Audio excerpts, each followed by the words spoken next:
സഭാമധ്യത്തെ പ്രാപിച്ച് കഥ പറയുക എന്ന് വരുന്ന സമയത്തിങ്കൽ വാക്യങ്ങൾക്ക് മാധുര്യാദി ഷഡ്ഗുണങ്ങളുടെ പരിപാകത ഉണ്ടാകണം.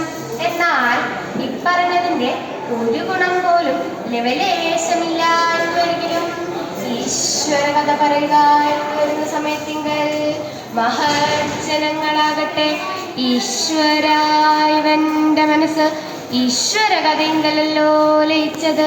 ആര് ഹേതുവായി ഇവന് മേൽക്കുമേൽ ഗുണവൽകൃഷ്ടങ്ങൾ ഉണ്ടാകട്ടെ എന്ന് ഭക്തജനങ്ങളുടെ അനുഗ്രഹമുണ്ടാകുമെന്നല്ലോ മദ്ഗുരുഭൂതന്റെ നിയോഗം.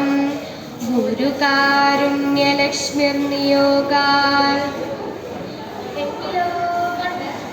ഭക്തവത്സലനായിരിക്കുന്ന ഭഗവാൻ സ്വാമി ശ്രീകൃഷ്ണന്റെ പരമഭക്തന്മാരായിരിക്കുന്ന പാണ്ഡവന്മാർ കള്ളച്ചൂതിൽ പരാജിതന്മാരായി വനവാസത്തിന് പുറപ്പെട്ട സമയത്ത് ധർമ്മപുത്രർക്ക് ആദിത്യാഗ്രഹത്താൽ ലഭ്യമായ അക്ഷയപാത്രത്തെ നശിപ്പിക്കാനായി കപടബുദ്ധിയായ ദുര്യോധനനാൽ നിയുക്തനായ ദുർവാസാവ് മഹർഷി പാണ്ഡവ സമീപത്തെ പ്രാപിഭൂതം ചെയ്തു.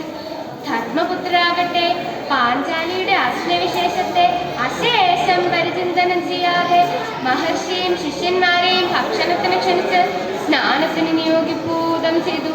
ഭിന്നമാണ്